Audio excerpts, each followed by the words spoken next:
पवित्र श्रीमद् भागवत गीता, पवित्र चारों वेद, पवित्र कुरान शरीफ, पवित्र बाइबल, पवित्र गुरु ग्रंथ साहिब, पवित्र कबीर साहिब की वाणी में छुपे हुए गूढ़ रहस्य अर्थात तत्व को जानने के लिए कृपया अवश्य सुनिए जगत गुरु तत्वदर्शी संत रामपाल जी महाराज के मंगल प्रवचन।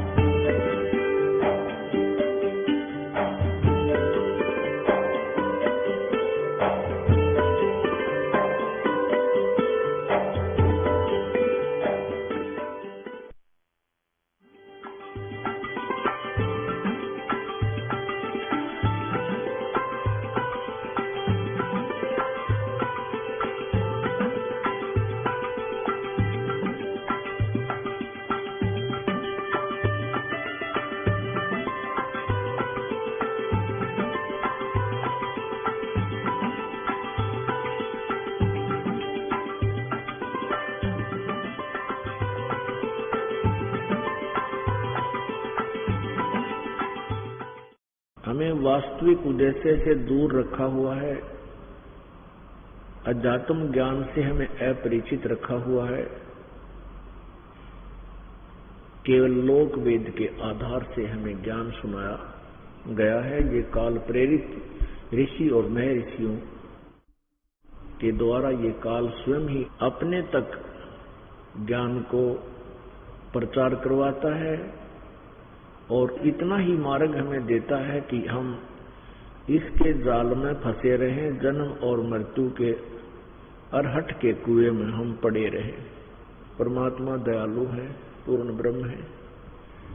सतपुरुष कबीर जी अपने सतलोक को त्याग कर यहाँ आते हैं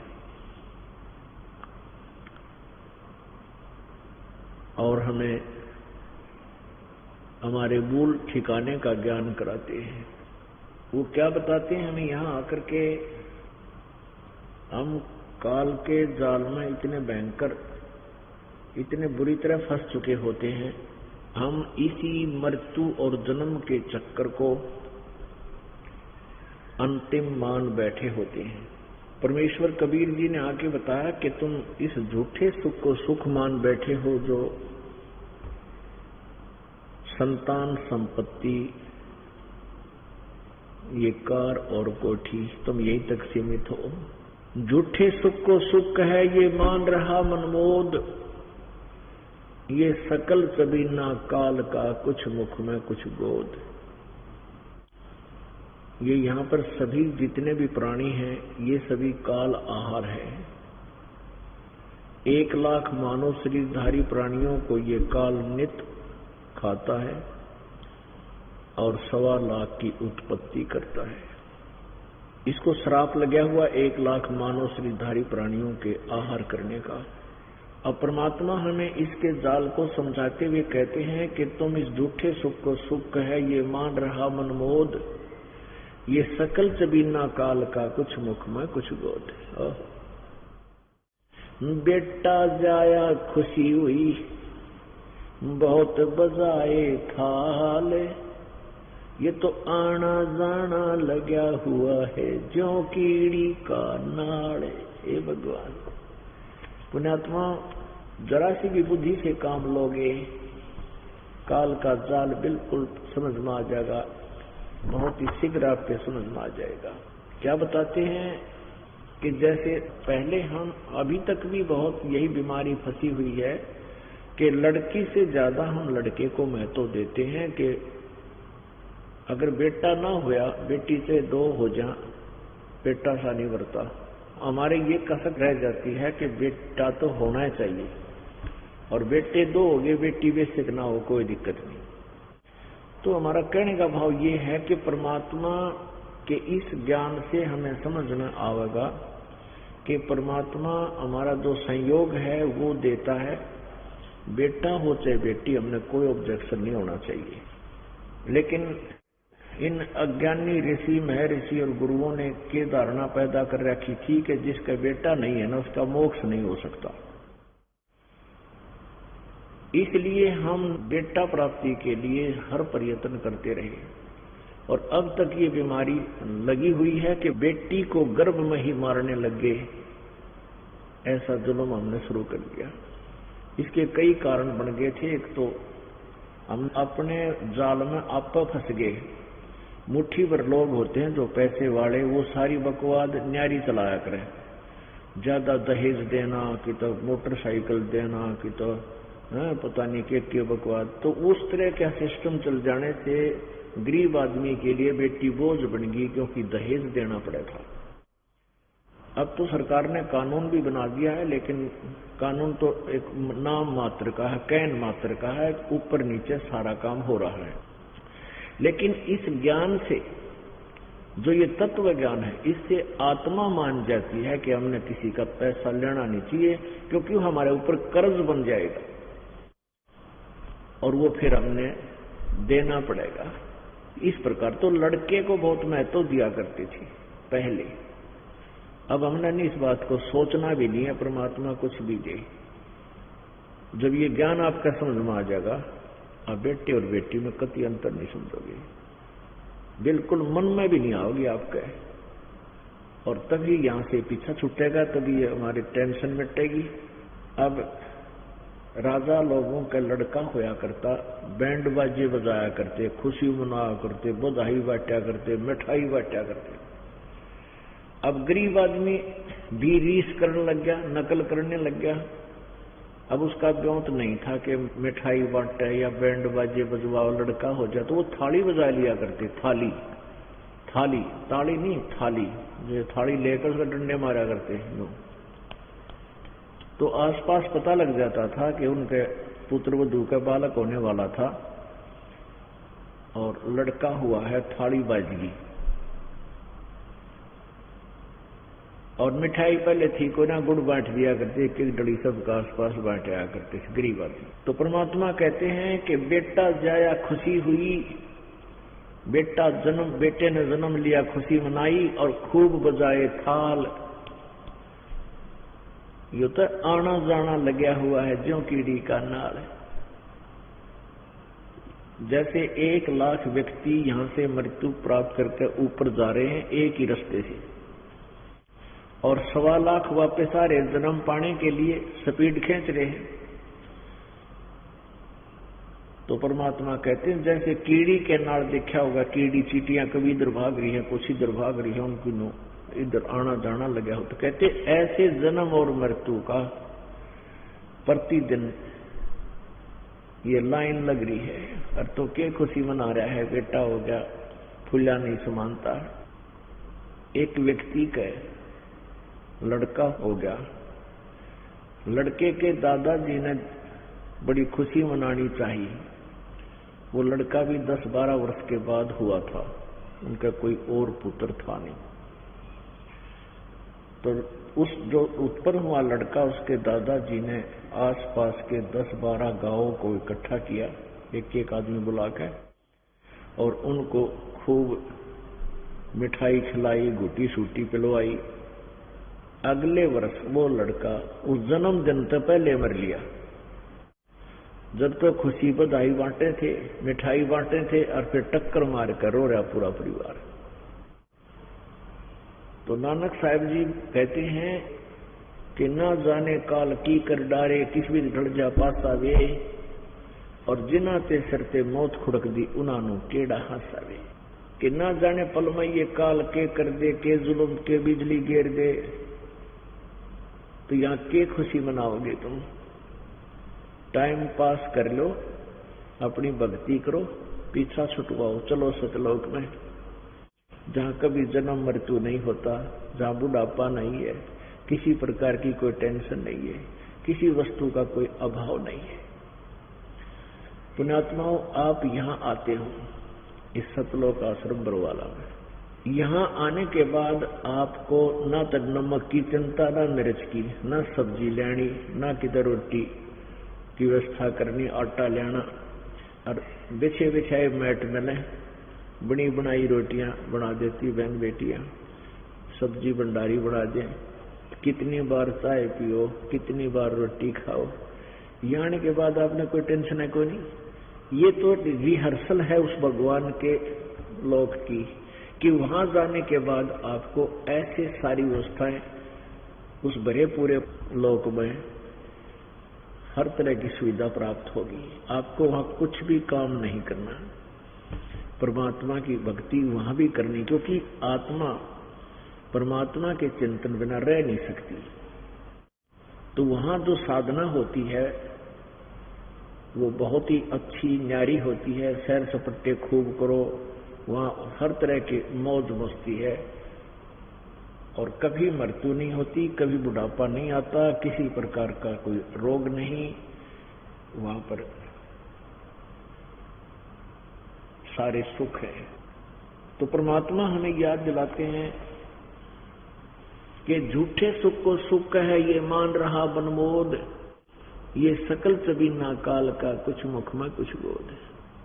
भाई पतझड़ आवत देख कर बन रोवे मन माही, ऊंची टहनी पात थे वह पीले हो जाही। जब बसंत ऋतु आती है उसको पतझड़ भी बोलते हैं। तो पहले वाले पत्ते वृक्षों के पीले होकर के टूट टूट कर गिरने प्रारंभ हो जाते हैं और तुरंत ही दूसरी कोपल फूट आती है और कुछ ही दिनों में वो पत्ते का रूप धारण करके फिर एक साल वो फड़फड़ फड़फड़ कर लेंगे और फिर टूट टूट के वो भी अपना विनाश को प्राप्त हो जाएंगे। अब ये उदाहरण परमात्मा देना चाहते हैं कि इस काल के लोक में जन्म और मृत्यु ऐसे होती है जैसे वृक्ष के पेड़ के पत्ते टूट जाते हैं, तुरंत ही दूसरे उग आते हैं। जैसे ही हम बूढ़े हो गए, सफेद बाल हो गए, तो ये अल्टीमेटम आ गया कि चौकस हो ले, कभी भी टिकट कट सकती है। और तुरंत फिर पोता हो लिया, बेटे हो गए, बेटे के बाद पोते तैयार हो गए, वो कोपल फूट गई, काल का काम तैयार है। तो परमात्मा कहते हैं पतझड़ आवत देख कर बन रोवे मन माही, जो ऊंची टेणी पात थे आज पीले हो जाही। पात झड़ता यूं कहे सुन भई तरवर राय, इब के बिछुड़े नहीं मिले ना जाने कहाँ गिरांगे जाए। तरवर कहता पात से सुनो पात एक बात, यहाँ की यही रीति है एक आवे एक जात। पुण्यात्मा कितना अच्छा उदाहरण दिया परमात्मा कबीर देव जी ने कि जैसे कोई परिवार का सदस्य जिसको कैंसर रोग हो जाता है या दूसरा एड्स हो जाती है या और कोई ऐसा भयंकर बीमारी हो जाती है, उसको पता लग जाता है कि तेरी टिकट कटेगी, तू मरेगा। पुण्यात्मा परमात्मा के चरणों में आने के बाद घबराना नहीं, चिंतित ना होना। इस मालिक के चरणों में आने के बाद सच्चे जलते हैं, हृदय से मालिक के चरणों में लगना। कैंसर के चाहे कैंसर की माँ हो, ये मालिक आपका जीवन नष्ट नहीं होने देगा, ये गारंटीड है। लेकिन हम यहाँ आते हैं दोगले पड़ते हैं, क्योंकि 10 बार हमारे भगत कह लेंगे जब तो वो नाम लेना चल लगा ना, एक बार वहां झाड़ा और लवा लूं, एक बार वहां और दिखा लूं, एक मंदिर और बताया वहां धक्के खा लूं, और फिर यहाँ आता है इस उद्देश्य से कि देख लूं जब फर्क हो गया तो वहां भी चाल पड़ूं। ऐसे नहीं होगा, कभी सुनाई नहीं होगी ऐसे। यहाँ आने से पहले पूरा ज्ञान समझ का आवे, और ज्ञान समझने के बाद फिर इतना अटल हो जाओ इस बात पर कि चाहे मरूं चाहे जीऊं परमात्मा तेरे चरणों में। फिर देख इस परमेश्वर कबीर जी के हाथ, फिर देखना इसकी चमत्कार। लेकिन हम दोगलेपन में आते हैं डुप्लीकेट से कि वो भी पूजा कर लेंगे, कहने दो गुरु जी ने इधर घने नियम से बता दिए, लेकिन सारे नियम पालन करोगे, एक भी तोड़ दिया तो भी सुनाई नहीं होगी। यहाँ एक मध्य प्रदेश से आया था, उसके दोनों गुरु देख रहा, नाम लेते ही अगले महीने आया तो जो कति स्वस्थ सच्चे जलते हैं, तो उसको बताया गया था ये नियम है, ये नियम है, ये नियम है, सारी यहाँ भर लियो, ठीक हो गया। यहाँ उसने अपने बयान भी दिए, 30-40 व्यक्ति उसको देखकर और भी नाम ले गए। तो 1 साल के बाद वो फिर आया, न बोला जी मेरे फिर तकलीफ होगी। मैं कहा ये भगवान बदल गया भाई, बता क्या गलती की। तो उसने तो बताई नहीं। दूसरे कहने लगे जी ये इसने ना तो बीड़ी बेचनी छोड़ी है, कुछ दिन तक छोड़ दी थी, 2-3 महीने 4 महीने, जब वो मृत्यु का निकट जा रहा था, और इसने फिर वो सामान बेचना शुरू कर दिया। मैं पड़ बाढ़ में मरवे से मरिए चाहिए, इब नहीं सुनेगा भगवान तेरी नालायक। तन सोची भगवान को भी मूर्ख बना दूं। तो पुण्यात्मा ऐसे दुष्ट हम, ऐसे कृतज्ञ नहीं हो गए हम। अब क्या करे भगवान परमात्मा। कबीर जी कहते हैं अनंत करोड़ बाजी जहां ये रचे सकल ब्रह्मंडे, कह कबीर मैं के करूं यू काल करे जीव खंडे। परमात्मा कहते हैं कबीर जी के मैं इतना समर्थ हूं, मैंने सारी ब्रह्मांड रचे, सॉरी जितने भी ब्रह्मांड है सब मैंने रच के इनको दिए के लिए तुम रहो इनमें। और हम ऐसे समर्थ हैं, हम सब दुख निवारण कर सकते हैं। लेकिन हमारी बात पर विश्वास ना करके सांसारिक लोगों की बातों पर ये विश्वास कर लेते हैं, उस काल प्रेरित होकर के ये नाम खंड कर देते हैं और काल का दाव लग जाता है। तो परमात्मा कहते हैं मैं क्या करूं, यू काल इन्हें तोड़ लेता है, इनके नाम को खंड करवा देता है और फिर ये इसका बक्कल तार देता है। अब परमात्मा के बच्चे हैं हम, परमात्मा को बहुत दुख होता है जो प्राणी यहाँ से चला जाता है कि देख अब चला गया, काल के मुंह में नालायक, बचा बचाया फिर मर गया जाके। तो पुण्यात्मा नाम लेने मात्र से कोई न सोचा मैंने नाम ले लिया और मुझे सारे ही सुख कल ही हो जाएंगे। नाम लेकर के मर्यादा निभाओगे, धीरे धीरे सब हो जाएगा।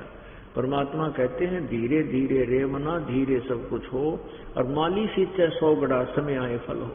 जैसे एक आम का पौधा हम बोते हैं, बीजते हैं, एक आम का बीज बीजा गुठली, 15 दिन में तक 20 दिन में तो उसके अंकुर फूटेगा। सिंचाई जारी रखनी पड़ेगी, इसकी टेक केयर संभाल रखनी पड़ती है और फिर धीरे धीरे वो पौधा बनेगा। पौधा बनकर रोज सिंचाई करनी पड़ती है दूसरे तीसरे दिन।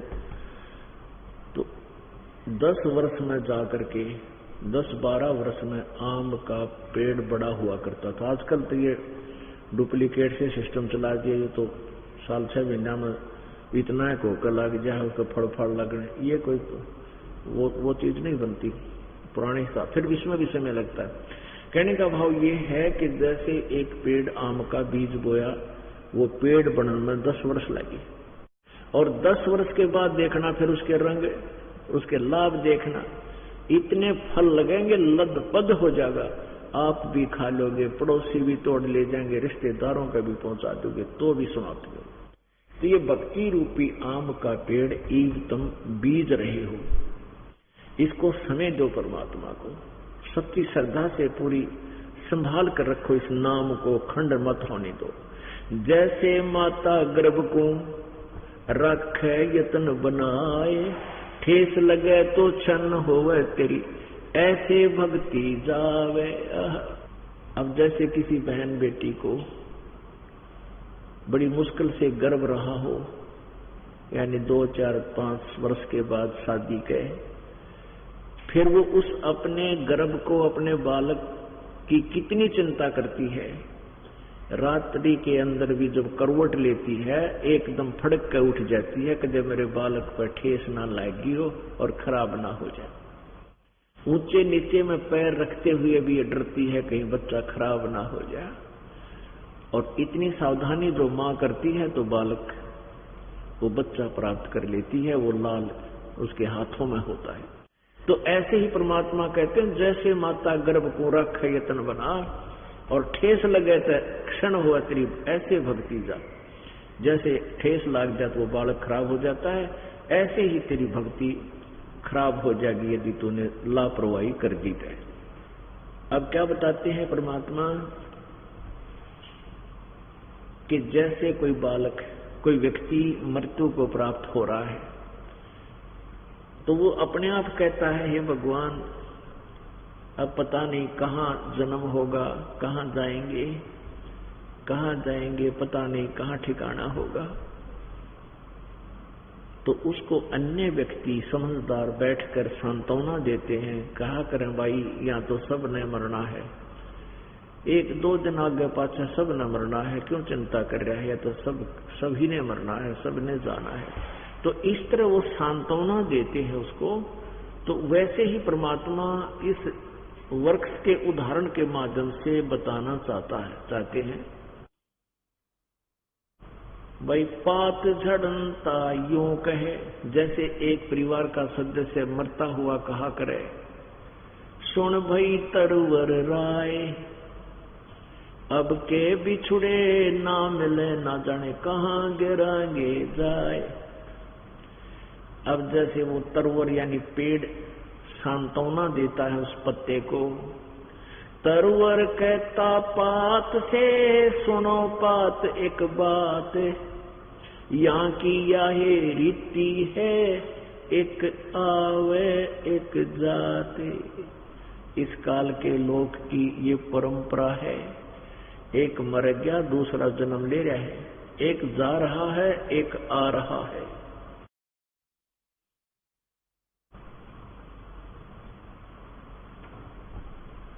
और इस आने और जाने के चक्कर में कौन कौन है,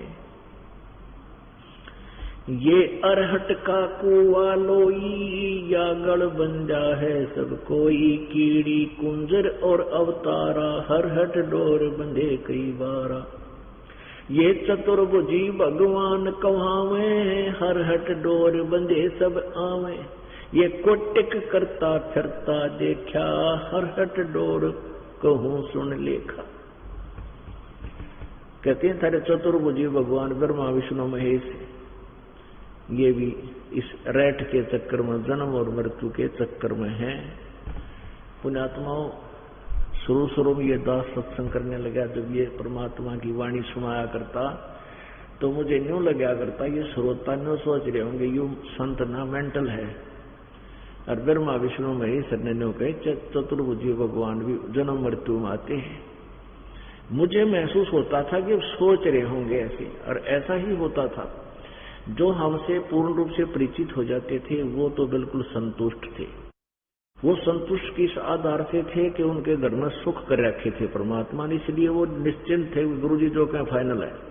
और जो नए सत्संग सुनते थे तो वो न सोचा करते ये वैसे बकवास करे, और फिर भी यह कहना पड़ता था क्योंकि सच्चाई थी, रुका नहीं जा, सच्ची बात तो कह नहीं पड़ती थी।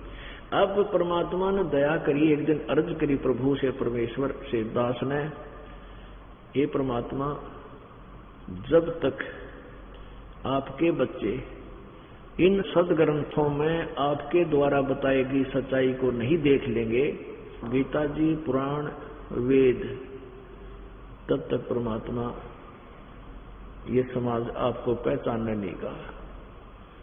एक दिन हृदय से ऐसे पुकार की, फिर अगले दिन ऐसी प्रेरणा दी परमात्मा ने कि एक वाणी याद आई कि वेद हमारा भेद है। परमेश्वर कबीर जी कहते हैं वेद मेरा भेद है, और वेद हमारा भेद है, मैं ना वेदन के माही, और जौन वेद से मैं मिला, ये वेद जानते नहीं।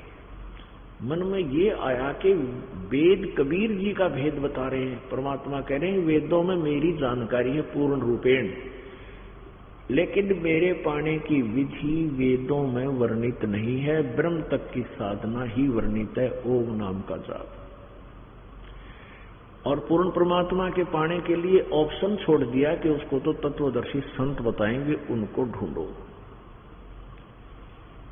तो दास ने फिर नए सिरे से गीता जी को पढ़ना शुरू किया इस ज्ञान आधार पर। तो सारी बात समझ में आ गई, क्योंकि सृष्टि रचना इन सभी सदग्रंथों को समझने की मास्टर की है।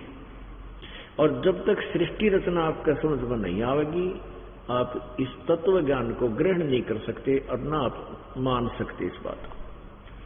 तो सबसे पहले सृष्टि रचना आपको याद होनी चाहिए। फिर कोई से ग्रंथ न पढ़ कर देख लियो, कति नारा नारा खुल जाएगा। वेदों को देख लेना, गीता जी को देख लेना, पुराणों को देखना पढ़ के, जैसे दास ने आपको पढ़ा दिया टीवी पे प्रोजेक्टर के ऊपर।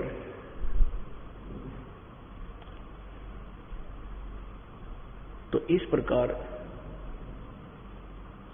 यह बात फिर समझ में आई, इस ज्ञान को देखा, फिर प्रोजेक्टर की दया हुई, परमात्मा ने सद्बुद्धि दी कि वैसे तो नहीं देख पाएंगे, प्रोजेक्टर दिखाए। अब हम इतने विचलित हो चुके हैं। एक भक्त कह रहा था कि मैंने आपका सत्संग सुना हमारे सीटी केबल पर, और मैं जय गुरुदेव पंथ से जुड़ा हुआ था, और कहता मैं बहुत अपने आप को माइंडेड व्यक्ति माना करता, क्योंकि ऑडिटर था किसी सरकारी महकमे में। एडिटर जो होते हैं वो बाढ़ की खाल काटनी होया करें। तो मैंने आपका ये सत्संग सुना, 1 घंटा आता था, और मैं उस आपके सारे पॉइंट नोट करे, गीता के भी, पुराणों के, वेदों के। तो वेद तो मैंने छेड़े नहीं, मैं गीता जी मेरे पास थी, पुराण लिया सारे खरीद के। तो आपके द्वारा बताए गए वो नंबर नोट करे फटाफट, कौन से पृष्ठ पे, गीता प्रेस गोरखपुर वाले पर। मेरे जच्ची को ना आप दिखा रहे थे, यकीन नहीं हुआ। मैं खुद कम से कम 1000 रुपये लगाए, मैंने सारे ग्रंथ खरीद के लाया। फिर वो ज्यों के त्यों पृष्ठ पाए और सारी विधि ज्यों की त्यों पाई। तो मैं कति जो है ना न्यूट्रल हो गया। अब मन में ये आई कि 30 वर्ष हो गए जय गुरुदेव में जीवन खो दिया, वहां कुछ भी ना पाया। आपके ज्ञान से पता लगा, नहीं ताक नीचे बैठे थे गुग्गू की तरह। अब पता चला, अब क्या करूं, 30 साल वहां खो दिए, 60 साल की उम्र होगी हैं, और अब कहां जाऊं। आपके ऊपर विश्वास हो नहीं। विश्वास इसलिए नहीं हो क्योंकि हमारे चेले थोड़े, और उन नकलियां के चेलियां की शिष्यों की गिनती है, कोई ना किसी के 20 लाख, किसी के 50 लाख, किसी के करोड़। तो न्यू मनमाओ भाई, क्या ये सारे बावड़े थोड़े हैं, कोई ऐसे बुद्धू नहीं है जो यहां जाते हैं। और वो जा रहे थे, मैं देखा जाते हैं। अब देखो पुण्यात्माओं, डॉक्टर के पास कितने रोगी हों, वो डॉक्टर की दवाई को नहीं समझ सकते ये क्या बता रहा है। उन्हें तो खान तो फांकी मारने तो मतलब है, तो आराम हो उनके भाग, ना हो उनके भाग। लेकिन डॉक्टर की दवाई को डॉक्टर ही पहचान सकता है, बता सकता है कि ये लाभ देने की है या इस रोग की है या नहीं है। तो फिर वो कहता जी एक दिन मेरा भाग्य उदय हुआ, एकदम 1 महीने तो मैंने वो भक्ति तो छोड़ दी, वो तो करण की थी नहीं। 5 नाम काल के, ये ज्योति निरंजन निरंकार, ओंकार, सतनाम और सोम, वो के नाम थे? ज्योति निरंजन, निरंकार, ओंकार, ज्योति निरंजन और सोहम और सतनाम। कहीं की ईंट कहीं का रोड़ा, ये 5 नाम काल के, और इन्हीं का जाप करके संतुष्ट थे। और ये मूर्ख बना रहे संत ने, कहे वो सार नाम तो अग्गे मिलेगा, मेरे पास गधा अपने पाछे में लगा, सार नाम कुमार के पास, दे लट्ठा टांग तोड़ेगा जो। तो पुण्यात्मा ये सब मूर्ख बना रहे हैं, काल के जाल में फंसाए बैठे हैं आपको भी, और आप भी नरक में जाएंगे। तो इस दास ने वो सब सदग्रंथ जब देखे तो उनमें ज्यों का त्यों पाया। तो भक्त कह रहा था कि मेरे अंदर प्रेरणा हुई कि भी चलते हैं, देख कर आते हैं वहां क्या। वो क्रोधाश्रम आया, आते ही नाम ले लिया, और आज कम से कम पूरा परिवार उनका परमात्मा के चरणों में लग गया। तो पुण्यात्मा, पहली बार ये ज्ञान जब आपको सुनाया जाता है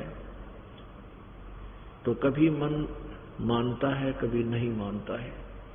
लेकिन ये सत्य इतनी जबरदस्त है, इस मन को मनाकर छोड़ेगी। तो इसके लिए हमने ये समझने के लिए कि ब्रह्मा विष्णु महेश भी जन्म मृत्यु में आते हैं, इनकी भी मृत्यु होती है, तो यह बात कति गला नहीं उतरा करती, कति भी नहीं उतरा करती। चाहे कोई किम में बता। एक समय दास सत्संग कर रहा था किसी के घर पे, उसने अपने मित्र को बुला रखा, सह परिवार आया हुआ। तो हम गांव घर में पाठ करते थे, वहां ज्यादा से ज्यादा 20, 30, 50 श्रोता आते थे। उनमें से वो 3-4 सदस्य एक ही परिवार के आए हुए थे।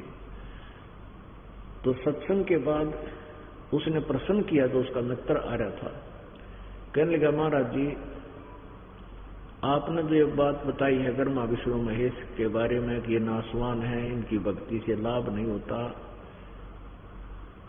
तो मेरे आपकी बातों से इतनी टेंशन हो रही है जिस तरह उल्टी पड़ंगा हो जाया करे। आप मतलब जची नहीं मेरे आपकी बात, आप कोरी झूठ बोल रहे हो। और वो नाराज होकर चला गया। अपने आत्मा यह सच्चाई तो थी, तब तक इस दास ने भी इन सदग्रंथों को, पुराणों आदि को नहीं देखा था। परमात्मा के ज्ञान पर विश्वास 100% था और उसी ज्ञान के आधार से सत्संग किया करता था। तो इस तरह की एक बार हम इसमें प्रीतमपुरा दिल्ली में सत्संग कर रहे, 5-7 दिन का करते थे। समय हमने रख दिया शाम को 6 से 8 शाम का, सर्दियों के दिन थे। तो 5 बजे ऑफिस का टाइम पूरा हो जाता है, तो वो बाबू लोग पता लगा सत्संग हो रहा है। और पहले दिन तो इतने आगे जितने आज ये यहाँ बैठे हैं, पहले दिन इससे थोड़े कम आ गए होंगे। यानी हमारा टेंट था अच्छा, सैकड़ों फुट लंबा, वो पूरा भर गया। इतने तो नहीं होंगे, इस तो चौथा हिस्सा, तो इतने हमारे लिए तो घने थे वह उस समय। तो दास ने वही बोलने जो हमारा हमने कहना था वो बोले, ब्रह्मा विष्णु महेश की सृष्टि रचना सुनाई। वो तो घंटे के पाछे टुक टुक टुक टुक सारे उठ के चले गए। वो 20, 30, 50 हम रह गए बैठे। तो फिर मन में आई, वहां भगवान या तो बहुत बूढ़ी बनी, अरिया साची को मान करा जी को ना। तो परमात्मा से अर्ज करी, प्रभु ये तो हमें तो समझ में आ गया कि आप हमारे मालिक हो, काल तो हमारा सुख का स्वाद ले रहा है, हमारी दुर्गति कर रहा है, और ये सब आपके बच्चे हैं, इन तक भी आपका संदेश पहुंचे किसी कारण से। तो मन में प्रेरणा हुई कि जब तक इन पुराणों में, गीता में और वेदों में ये प्रमाण नहीं मिलेगा ब्रह्मा विष्णु महेश की सती का, कोई नहीं मानने थे, हम कितनी बात बना लें। ऐसी दया करी परमात्मा ने, गीता जी को देखा, ओए होए, गीता बोलने वाला कहता वो परमात्मा तो कोई और है जो पूर्ण मोक्षदायक है। बस घीसा गल गया। दास कहते हैं घीसा आएगा, उसको नए सिरे से रहकर पढ़ा, फिर उसका ठीक से अनुवाद किया, पुस्तक बनाई, गहरी नजर गीता में। उसके बाद पुराण देखे, ओ हो पुराण, देवी पुराण, शिव पुराण, तरह गजब सारा खजाना भरा। ब्रह्मा विष्णु महेश खुद कहते हैं हमारा जन्म मृत्यु होती है, ब्रह्मा विष्णु महेश के माता पिता है। आपको भी दिखाता हूं, क्योंकि कुछ भक्त श्रोता बदलते रहते हैं, नए नए आते हैं। तो सबसे पहले हमने सृष्टि रचना को समझना पड़ेगा, सृष्टि रचना को जानना पड़ेगा। सृष्टि रचना समझने के उपरांत हम सदग्रंथों को समझ सकेंगे।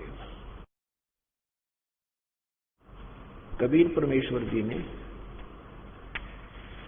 अपनी प्यारी आत्मा धर्मदास साहिब जी को अपने द्वारा रची हुई सृष्टि के बारे में आज से 600 वर्ष पहले बताया था कि धर्मदास ये सारी सृष्टि तत्व ज्ञान के अभाव से विचलित है, किसी के पास भी मोक्ष मार्ग नहीं है। धर्मदास कौन थे? ये एक बहुत बड़े रईस व्यक्ति थे, बहुत बड़े धनी थे। बांधवगढ़ मध्य प्रदेश में बांधवगढ़ नाम का एक शहर था, अब तो वो उज्जड़ हो रहा है। वहां ये सेठ इनके रहा करते थे, इनके दादे परदादे वहीं रहा करते थे और बहुत बड़े धनी थे। परमात्मा की चाह इतनी थी इस धर्मदास जी को कि पूर्ण समर्पित थे। एक रूपदास नाम के एक संत से उन्होंने नाम भी ले रखा था हिंदू परंपरा से। अब रूपदास जी ने उस धर्मदास जी को बता रखा था कि भाई विष्णु जी और शिव जी की पूजा करनी चाहिए, और विष्णु जी सबसे श्रेष्ठ भगवान हैं, सर्वेश्वर हैं, महेश्वर हैं, ये सारी सृष्टि के रचने वाले हैं। इनके कोई माता पिता नहीं है, ये अजर अमर है, और शंकर जी की पूजा भी अवश्य करनी चाहिए, ब्रह्मा जी की पूजा नहीं करनी चाहिए, ऐसे उन्होंने बता रखा था। वैसे तो पुण्यात्मा ब्रह्मा विष्णु महेश ये तीनों एक सत्र के एक ही शक्ति, एक जैसी शक्ति रखते हैं। विभाग में फर्क हो जाता है, इसलिए थोड़ी सी महत्व का फर्क हम मान लेते हैं। जैसे एक स्टेट के मंत्री हैं, कोई वित्त मंत्री है, कोई गृह मंत्री है, कोई बिजली पानी मंत्री है, इन सबकी एक ही पावर है, एक जैसा सत्र है, इनमें छोटे बड़े नहीं है, ये तीनों एक ही जैसे हैं। विभाग का अंतर हो जाता है, क्योंकि हम माया पुजारी हैं तो हम विष्णु जी को ज्यादा महत्व देते हैं, शिव जी को इसलिए है कि हमारे भूत बाता न गढ़ दे, तो इस तरह हम इन गणे पूजन लागे ब्रह्मा जी छोड़ दिया। और कुछ ब्रह्मा जी को श्राप मिला हुआ है कि तेरी पूजा जग में नहीं होगी, उन कथाओं के आधार से भी ब्रह्मा जी की पूजा नहीं करते थे। लेकिन हमने यहाँ से पीछा छुटवाने के लिए इन सभी की मजदूरी करके यहाँ से बाहर निकलना होगा, पूजा नहीं करनी होती। आगे बताएंगे आपको सारी कहानी। तो धर्मदास जी को रूपदास उनके गुरुदेव ने, वैष्णु साधु था, विष्णु जी का पुजारी था, विष्णु जी को ज्यादा महत्व दे रखा था। फिर भी हम जैसे ये दास भी पहले विष्णु जी का पुजारी था, तो साथ में श्री राम कृष्ण ये तो विष्णु जी के ही उसमें आ जाते हैं चैप्टर में। तो शंकर भगवान को भी सम्मान दृष्टि से देखते थे, आदर की दृष्टि से देखते थे, उनकी भी जय बोलते थे, हनुमान जी की भी, बाबा श्याम जी की भी, यानी जो सा देवता मिल गया उससे की रेल बना दिया करते हैं, यानी उनने भी जय बोल, सब वही हम आश्रित थे। लेकिन ब्रह्मा जी की पूजा नहीं करते थे। अब पता चला है कुछ मार्ग अलग है, वो हम आपको बताएंगे आगे।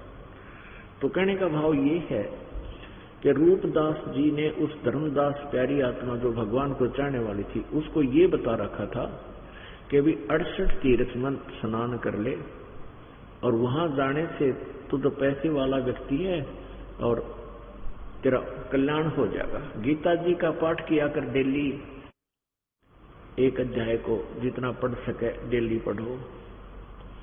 और भगवान विष्णु जी का कर्म कांड बता रखा था, मूर्ति का शालिग्राम बोलते हैं उसको, उसका कर्म कांड में मूर्ति को नवाते हैं, कपड़े चेंज कर देते हैं, फिर अगले दिन कपड़े बदल देते हैं, इस तरह वो रोज करते हैं। आरती धूप दीप देकर ज्योति वगैरह लगाकर उनकी स्तुति ऐसे करते थे। और एकादशी का व्रत करने को धर्मदास जी को बता रखा था रूपदास जी ने। तो जैसा भी गुरुजी मिलता है साधक तो उसके अनुसार, जैसे डॉक्टर ने जैसी दवाइयां दी, औषधि दी, और जितनी बार भी खाने का आदेश दिया वो खाता है, वो अपना पूर्ण रूप से इलाज कराना चाहता है। तो ऐसे ही श्रद्धालु होते हैं, वो भक्ति करते हैं गुरुजी को डॉक्टर मान के। लेकिन ये नीम हकीम थे जो हमें गलत औषधि खिला रहे थे, इन्होंने हमारे ये रोग और ज्यादा बढ़ा दिया।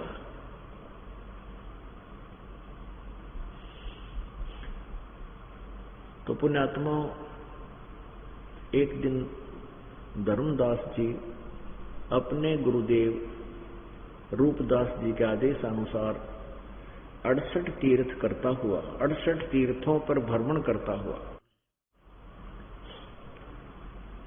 वो वृंदावन यानी मथुरा में पहुंच गया।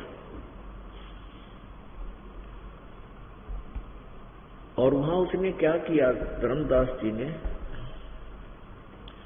एक तालाब है जिसमें श्री कृष्ण जी स्नान करा करते, ऐसे उदाहरण है उनकी कि यहाँ श्री कृष्ण जी स्नान करा करते, यहाँ रहा करते थे, गौवें चराया करते थे, गोवर्धन के ऐसे करते थे। तो वहां स्नान करने से मोक्ष मान के कि जहां श्री कृष्ण जी स्नान करते थे, और जिस गोवर्धन पर्वत को भगवान ने उठाया था उसके चारों तरफ परिक्रमा देने से हमारा मुक्ति होगी। इस तरह की हमारे अंदर गलत धारणाएं नकली गुरुओं ने भर रखी थी। हमने ये विचार नहीं किया कि भगवान श्री कृष्ण मथुरा न छोड़ के और द्वारका नगरी बनाई थी समुद्र के बीच में, बहुत दूर जाकर, क्योंकि यहाँ रोज झगड़े रहा करते। कभी जरासिंह मारने आ रहा है, कभी शिशुपाल लड़ाई कर रहा है, कभी काल्यवन सेना लेकर आ रहा है, कभी कंस, कभी कोई। तो भगवान श्री कृष्ण ने सोची थी कि ये यहाँ तो मुझे जीने नहीं देंगे चैनते, इनसे कहते हैं राड से बाढ़ अच्छी दूर चला जाऊं, सारी यादों को लेकर। और वो समुद्र के बीच में टापू में जाकर रहने लगे थे। उसकी एक रास्ता था, उसमें एक द्वार। तो श्री कृष्ण जी ने देखा कि यहाँ एक द्वार पर अपनी सारी सेना रख लूंगा और हम आराम से इस द्वारका में चैन रहा करेंगे। द्वारिका, एक द्वार वाली नगरी। और इतनी दूर हम देख गए थे, द्वारका गए थे हम किसी वहां जामनगर में कबीरपंथी आश्रम है, वो देखने गए थे एक बार। तो उन्होंने बताया कि यहाँ पास में ही द्वारका है। रास्ते में हम आ रहे थे, उस पर एक निशान लगा हुआ था कि इधर द्वारका 20 किलोमीटर। वहां देखा वो पहाड़ समुद्र के किनारे पे, यहाँ से तो मेरे ख्याल में वह 1500 किलोमीटर से भी ज्यादा दूर होगी। और उस समय तो बहुत साधन ऐसे थे जैसे ये रथ वगैरह में चला करते, वहां तो मेरे ख्याल में बहुत देर में पहुंच। इस स्थान को इसलिए चुना था वहां द्वारका को कि कोई झगड़ा करने इतनी दूर आवे, कोई ना आवेगा तो राय में भूखा भाखा हो लेगा, वो वापस चला जाएगा।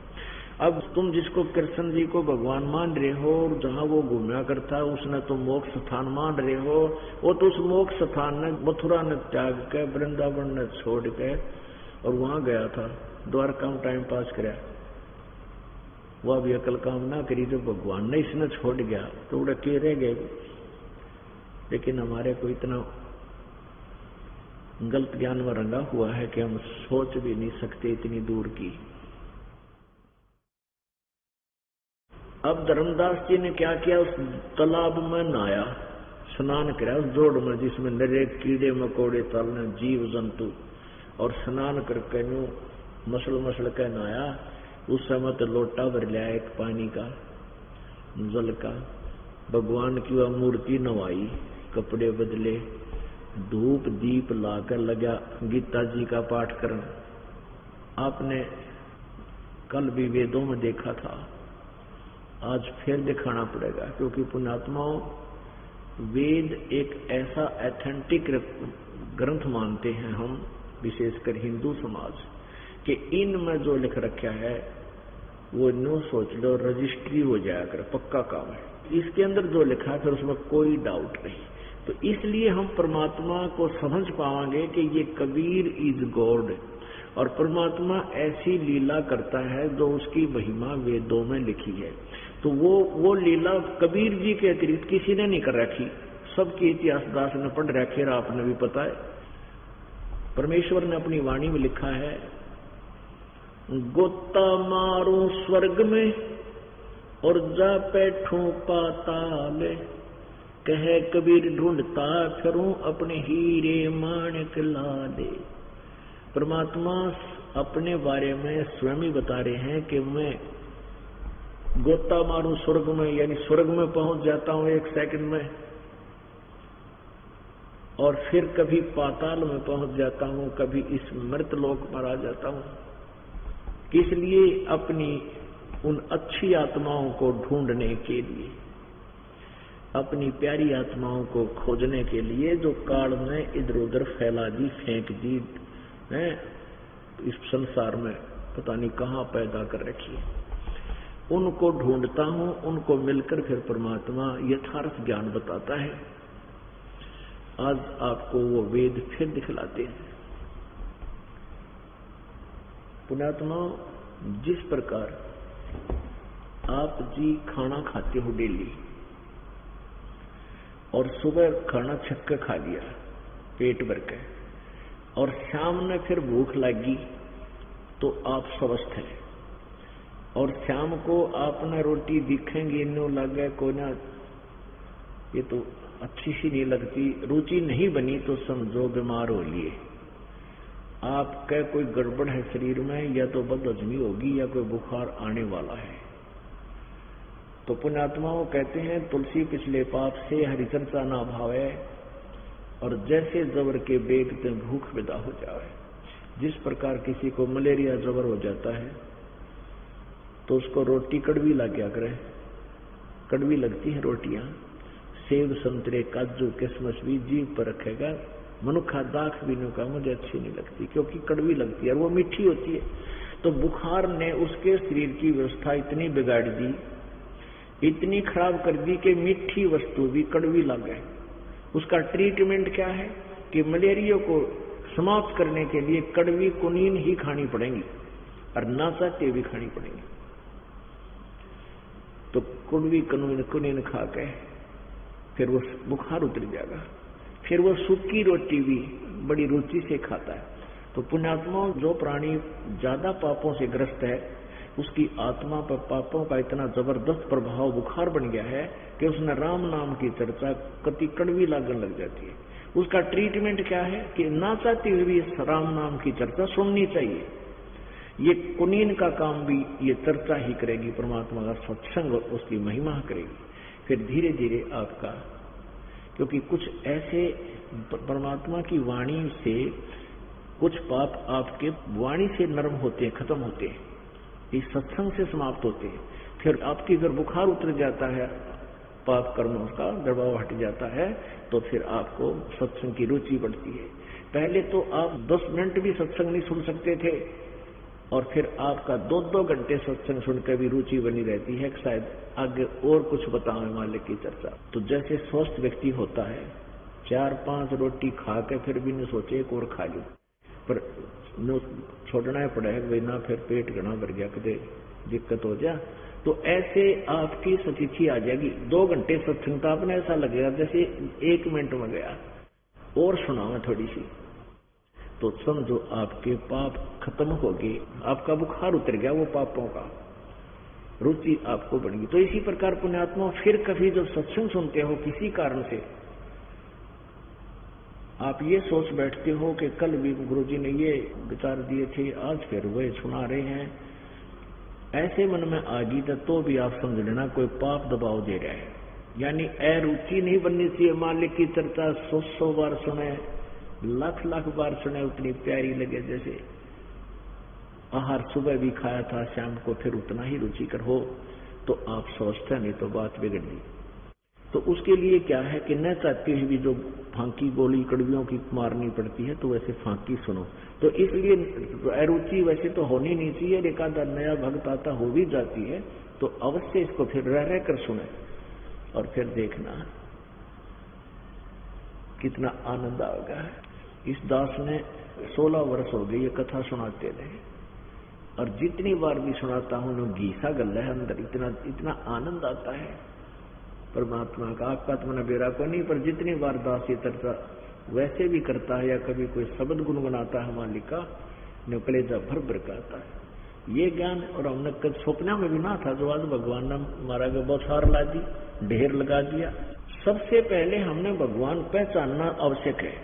परमात्मा की ये पहचान हो जाएगी और ये पता लग जाएगा हृदय में कि जो हम सुन रहे हैं यही भगवान है, और जो मंत्र हम जाप रहे हैं ये फाइनल मंत्र है, इसके अतिरिक्त कोई साधना है ही नहीं। तो फिर आप भगत बनोगे।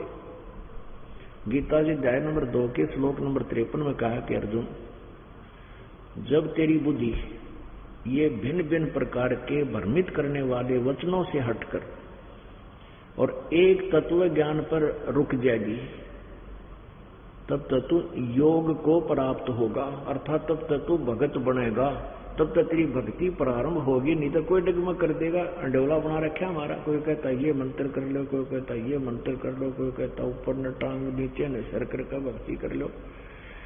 हमारी रेल बना रखी है। तो अब तब तक हमें ज्ञान ही नहीं होगा तो हम करेंगे क्या? कोई भी वर्णित कर देगा 2 मिनट में खराब करके आपके अंतःकरण को जाता रहेगा। जब आपको पूर्ण ज्ञान हो जाएगा फिर आप डगमग नहीं हो सकते। ये दास तो यहाँ तक दावा करता है जिसको ये ज्ञान होगा ब्रह्मा विष्णु महेश तीनों आ जाए ना आप डगमग करने, तो नहीं डगमग हो सकते, वो हार कर जाएंगे आपको ज्ञान से। और यहाँ संसार के इन नकली ऋषि में ऋषियों की गिनती बहुत दूर है।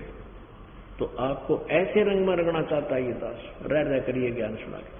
तो वो परमात्मा कहता है कि मैं अपने प्यारी आत्माओं को ढूंढता फिरता हूँ।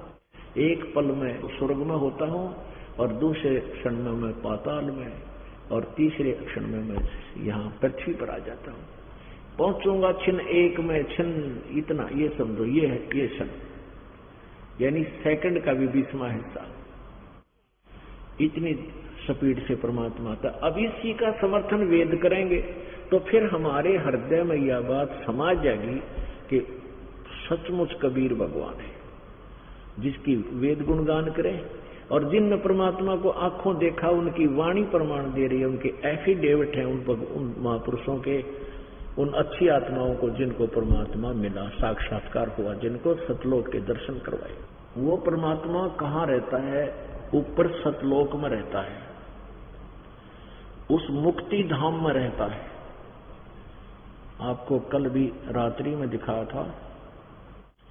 अब 10 मिनट का ये सत्संग सुनाकर उसके बाद आपको वो आगे की अमर कथा सुनाएंगे। ये देखिएगा ऋग्वेद मंडल 9-10, हमने 9वें मंडल को देखना है। ये कहां से प्रकाशित है? ये ऋग्वेद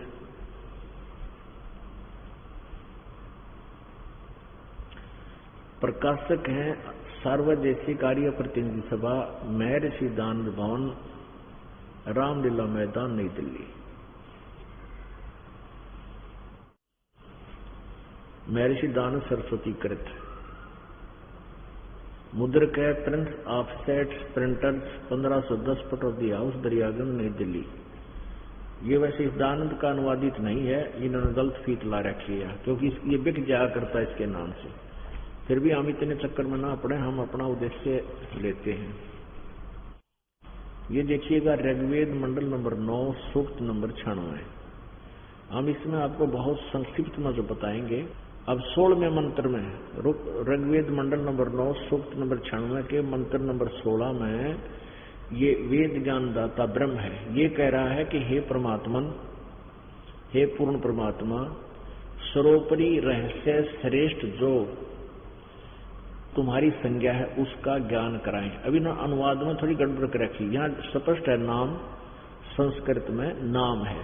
यहाँ लिखना था कि हे परमात्मा, आपका जो सबसे रहस्यमय और सबसे श्रेष्ठ नाम, आपका जो वास्तविक नाम और मंत्र का जाप नाम है, आप उसका ज्ञान कराएं। यहाँ परमात्मा के नाम का भी जिक्र किया है।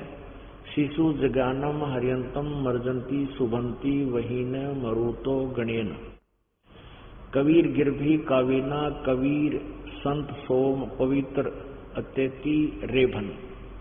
रेभन माने गरजता हुआ, यानी बहुत ऊंची आवाज लगाता हुआ वो परमात्मा, उसका नाम कबीर वाणी। अब देखो यहाँ कबीर, ये 2 रह लग रहे, ऊपर भी यू रह आधे रहे, कबीर गिरभी। तो इन्होंने कबीर का अर्थ लिख दिया कवि लोग, ये अपसर्ग लाक है, और गिर भी माने वाणी द्वारा। हम इसको लिख देते हैं कबीर वाणी द्वारा, कबीर गिर भी, कबीर वाणी द्वारा, कावेना कविताओं से, कावेना माने कविताओं से, यानी लोकोक्तियों के माध्यम से, श्लोकों के दोहों के माध्यम से वो परमात्मा अपनी महिमा कबीर वाणी द्वारा बोलता है। और शिशु जगानम जानबूझकर यहाँ प्रकट होता है और छोटे बालक का रूप धारण करके और वो लीला शुरू करता है स्वयं, और वो परमात्मा होता है लेकिन उसको समझ नहीं सकते, उसको कवि कहने लग जाते हैं। हम यहां सिर्फ इतना लेंगे 18वें श्लोक में, ऋग्वेद मंडल नंबर 9 सूक्त नंबर 96 मंत्र नंबर 18 में देखते हैं। इसमें स्पष्ट लिखा है, ऋषि मना ये ऋषि कर्त सवर्षा सहस्र अणिथ पदवी कवि नाम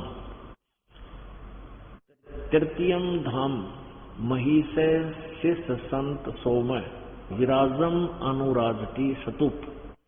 इसका अर्थ है कि जो परमात्मा यहाँ शिशु रूप धारण करके प्रकट होता है, उत्पन्न नहीं होता, प्रकट होता है, फिर बड़ा होकर के संत या कवि की भूमिका करता है, काव्य नाम अपनी महिमा को कबीर वाणी द्वारा लोकोक्तियों के माध्यम से वर्णन करता है। तो वो कबीर, जिसको लोग कवि कहते हैं, वो परमात्मा अमर पुरुष होता है, जो अपनी वाणी को ऊंचे स्वर में बोलकर सुनाता है और सुगंती मरुतो गणेन यानी अब बहुत बड़े जन समूह यानी भगत समूह का वो नेता बन जाता है, सबका वो गुरु होता है। तो इसमें लिखा है कि जो संत रूप में प्रकट होता है, ऋषि मना ये ऋषि करत, उस संत के द्वारा, उसके संत के द्वारा बोली गई अमर वाणी, वो ऋषि मना माने संत स्वभाव के भक्तों के लिए वो सवर्षा, यहां लिखा है ऋषि मना ये ऋषि कर्त सवर्षा यानी बहुत आनंददायक होती है। वो हजारों वाणियां बोलता है, वो उस कारण से वो प्रसिद्ध कवियों के भी उपाधि प्राप्त करता है, पदवी कवि नाम। और वो तृतीय धामम मही से, वो तीसरे धाम में रहता है। अब यहां देखना, इन्हीं का अनुवाद देख लेते हैं। सोम स्वरूप परमात्मा, जो ऋग्वेद मंडल नंबर 9 सूक्त नंबर 96 का मंत्र नंबर 18 पढ़ रहे हैं, इन्हीं का अनुवाद। सोम स्वरूप परमात्मा पालन की इच्छा करता हुआ, जो महान वह परमात्मा तृतीयम धाम, ये देवयान और पितरान ये इन अपनी तरफ से अड़ा रखे, ये सीधा लिख रखे, वो उन दोनों से परिचित। तीसरा जो मुक्ति धाम है, तृतीयम धाम, तीसरा जो मुक्ति धाम है, उसमें विराजमान है, विराजमान है। ये ज्ञान योगी लिख दिया इन्होंने, अड़ंगा डाना था ना वो, क्योंकि महर्षि दानंद की जो थ्योरी है, महर्षि दानंद क्या कहता है कि परमात्मा एक स्थान पर कहीं नहीं रहता, वो तो सर्वव्यापक है, कण कण में विद्यमान है, निराकार है, वो किसी एक देशीय नहीं है, एक स्थान पर नहीं रहता। और वेद कहते हो तो एक देशीय है, वहां उस ऊपर तीसरे धाम में रहता है और वहां से चल कर आता है।